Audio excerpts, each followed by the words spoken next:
Well, good morning, folks. Happy New Year to you guys. I know it's past a couple days. Today's the 5th out here today, but had a crazy New Year out here in the Philippines. They take it to a whole new level out here. I was surprised. I thought we had some good party works and some good fireworks and party goers, but in the Philippines, man, they take New Year's real seriously, man. They definitely get into their New Year's. It's good to see them having that fun, and man, I'll tell you what, talk about some noise. These guys can raise some noise. Well, we're back on site here at Tia Maria, and it's this January 5th, 2021, and the build continues. Today they're actually supposed to be working on the garage, pouring the floor for the garage, and I hope they'll get that finished today. And then I'm still waiting for them to complete the horizontal beams up on the second floor so we can get ready for the roof structure. And I walked by the job site just a little while ago, and I saw them prepping the walls for plaster. So they're going to start on that, putting on that first plaster coat after they get the walls textured, so the plaster will adhere to it. They take that old just basically PVC with a nail stuck through it and use that as a chipping tool, and then they hammer on that and they go through each one of the walls. A long process, but that's just, I hate to say it, but that's the way they do it here in the Philippines. So let's head on over to the site and see what's going on. I know my lovely wife's around here someplace, but I'm sure we'll run across her on the build there. Let's do a quick weather check first.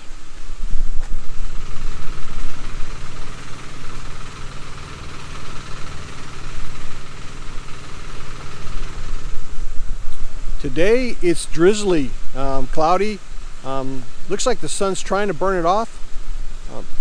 And over the last couple of days, we've had a lot of rain. I mean, during the holidays, it rained quite a bit over there. It's kind of a good thing that the crew was off, but we do have the experienced guys here on site. The journeyman carpenter that we just got back from visiting family, and then we have our Nelson, our electricians, back, which is good. Those are guys are key players in getting this work done. So, like I said, let's head on over and we'll see where the progress is at on our build.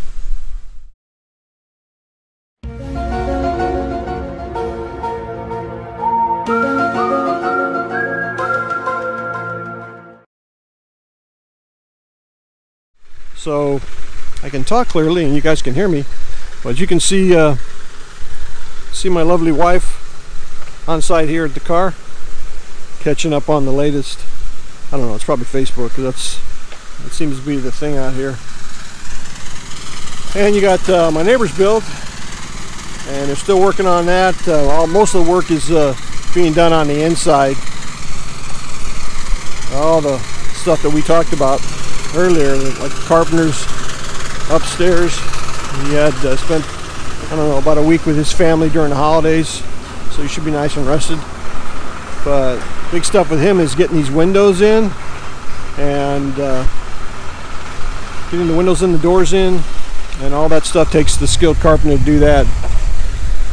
You can hear the mixer in the background, and the crew's over here on my site, and they got their standard hand mix, dump into the mix box, and their assembly line method that they use over and over again.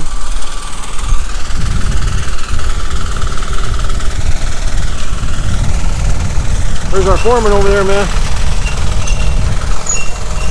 And you can see the actual concrete being put down. They started out this morning and they're already almost at the halfway point. So they'll have this thing finished up before noon. They're moving along on it pretty quickly here. So when these guys get serious, man, they can put down some concrete. It was at first when I started hearing them talk about, hey, we're going to hand mix all this concrete, and I'm thinking in my head, that's going to take a while. And but in reality, when they get a crew like this and they have all the materials set up, it doesn't take long at all. These guys fly through that concrete. Let me see if I can sneak in here without getting too much mud on every place. I'll be so glad, man, when when this is done, so I don't have to come home every day and clean the mud off my feet. I should say shoes. You can see here, here's a much better view of it. One thing I'm not liking that I'm seeing right now is I'm not seeing very many spacers underneath that rebar. I'm going to go talk to the foreman and ask him what the deal is with that, because spacers are crucial to keeping that concrete evenly spaced in the between the concrete and the ground. So that's weird. Every place else had a ton of spacers, and they just use the rocks to as spacers here. I missed that. This area over here, that's going to be a CR that we had added on, a design change that we had added on. So everybody's convenient for somebody, these guys out here, if I'm in the garage working. And I like to do a lot of work in the garage, on my bench and my little hobbies and stuff. That's kind of like my version of a man cave anyway. So, like I said, they're moving along fast on this. So I gotta hit that foreman up and ask him where the spaces are on the.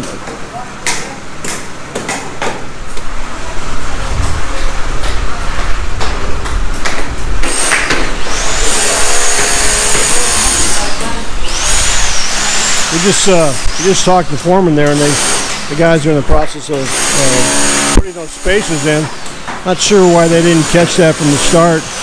That's the thing out here. These guys will lay concrete, and it's a simple process, but you think this would be standard, you know, like 101 concrete pouring. Spacers need to be underneath that the rebar to keep it evenly spaced so it doesn't sink all the way to the bottom, and you get that support that you go to the trouble to put the rebar in. It doesn't do any good if it's not set correctly in the cement. So like the simple things like that you know that kind of escape me at times. Don't understand. You can see up here that they're actually making some more. They're actually chipping away for conduit lines here, and they're actually using a drill, and then they actually heat those conduit, the ends of the conduits. This area right here will be where my refrigerator goes, and there'll be some of my other the countertop. That's the kitchen is going to go right here in this area, and the refrigerator will go over in the corner. So they're putting electrical outlets in for my appliances as well. And you can see how they seal. They actually close them. They run wires through them, and then they close the tops. Use that torch to melt it. Now they're bending it, and that's how they get their bends out here. It's not like the States where you're using 90-degree joints, you know, or I shouldn't say 90 degrees. That's too much of an elbow. So they use the States will use a nice elbow instead of a 90 degree, but they actually run a complete PVC and then use a torch to get that bend that they need in there. A little different, but in the long run, the results are the same. And you can see they've got some more area here that they've done the same thing for, and they've got. I've got a bunch of Cat 6 that I'm running through here through the house for the security systems and for my network. I like to hardwire as much as I can in here, and you can also see that they've started that as I mentioned earlier. You can starting to see the texture on the. They're starting to texture these walls. You can see the marks right here, and they take that a tool just like that gentleman has over there who's knocking out a slot for the conduit. But they use that same tool here, and you can see the texturing. Let me get up over here.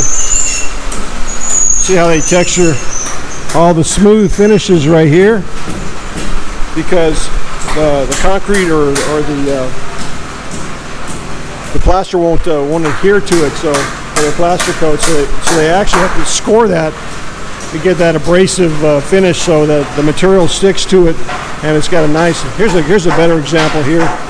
One of the actual one of the actual column walls, you can see what they've gone through and chipped away this whole area. And they will have to go through and do that for every smooth surface that's in this house, both inside and out. And that's a very, very labor intensive process. So, and the way they knock these out, you can see how they chip away and make room for the conduits to go through that. And they gotta run them all the way up or run them all the way down. I'm gonna have access points on the roof, so I have to either drill through the ceiling, get that the second floor to get that taken care of. Let's go outside here where you got a little more room. I can talk freely. They brought a bunch of new laborers on today to help speed some of this process up. Next thing I'm working on now and is the trees here. Trying to get them trimmed up because, let me get you a better angle. I'm looking for a tree guy now in the Lipa City, so if any of you folks, any of the locals know of anybody, please contact me, because we're trying to get bids out now just to trim these out. I want to get them away because you can see they're actually hanging over the roof and touching the actual property itself, so the actual structure itself. So I want to get these all done. I had a couple of guys set up to come out on Monday, but they were no-shows. I don't know, maybe they're too busy or maybe they had too much holiday fun. I'm not sure what the reason was. They were supposed to let us know. We texted them. They said that they would let us know, and they never followed up on that. So even if they do text me, they won't be getting my bid, because I don't care if it is the Filipino way or not. It's just not the way customer service is done, bottom line. At least not where I grew up at. Also, you can see the laborers up there cleaning part of that structure up, throwing the debris out the window. And hopefully they're going to get all this trash picked up here they moved from the other sites, because it's ugly and unsightly, to be honest with you, and it just makes the build look trashy, when in fact there's actually a lot of thought and hard work put into it.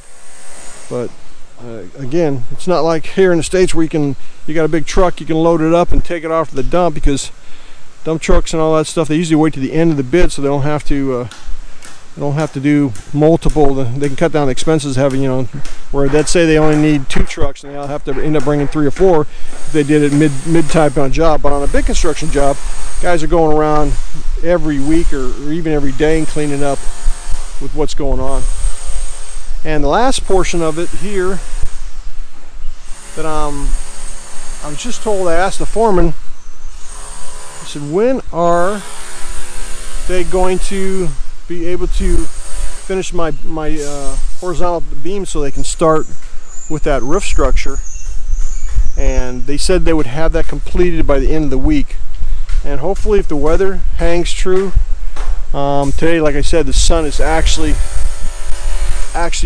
coming out now compared to this morning when it was drizzly. You can see the sky is nice and blue. It's a beautiful day out here, by the way. You're getting a nice breeze out here in the morning. Sun's kind of clouded, but it breaks up the heat, but still it's a sunny day, and with all the rain, it's really clear and clean out here. But I got to get these trees taken care of, and then my neighbor across the street also got a big tree that needs to be taken down because it's in the direct path of his fence. I don't know why they missed that the first time, but that's the way things go. And then I also have a coconut tree that I have to take down in the way of my fence, which I didn't really want to remove because I like the trees. So that's something we're going to have to work through. So we got a lot of work out here to do. There's plenty of stuff going on. Then the electrician will be out here soon and they're already starting to run the process in now, but I want to make sure that I have enough electrical conduits in the actual house itself, because one thing I don't like is a lot of places, like you'll go into a restroom here in your CR at your house. I don't have I don't have one electrical outlet. If I need a razor or my clippers, and luckily they're rechargeable, but if they weren't, I would not be able to use those with the mirror in the restroom. So that's it's little things like that that make it convenient for you. I'm gonna walk around out here to the front, get away from the noise.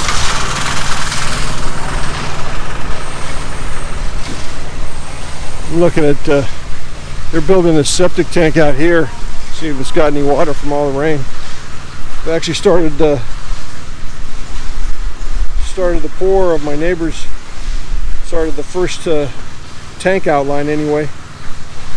So we've got that started. But here's that tree I was talking about being directly in the fence line with the roots. Having at least the roots been cut away. But if it was me, I would remove the tree because you're gonna have problems a couple years down the road. Just a matter of time. Well, folks, that's all I have to add for today.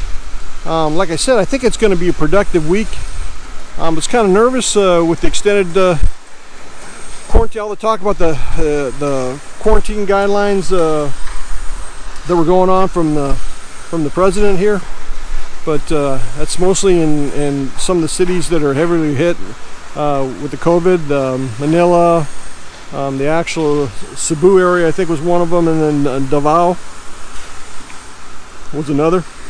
So fortunately here in the Batangas, and let's just keep praying that it stays that way. That we've been very, very fortunate, man. There's I know that they're having a lot of people in the States are suffering, and I came from I spent probably, I don't know, 58 years in California, and then the rest of my time I traveled a lot to Arizona because I had my family was in Arizona, and I lived in Arizona for the last 3. But the point I'm getting at is California was hit super, super hard, and I've got family in both California and friends in Arizona. So and I wish them all the health and wealth that they can get. I want them to stay safe, and them and everybody else and all my viewers. God bless you guys, and again, stay safe, and we'll catch you next time. And again, thank you for the support. So keep hitting that subscribe button, and we'll keep producing videos for you. Take care now.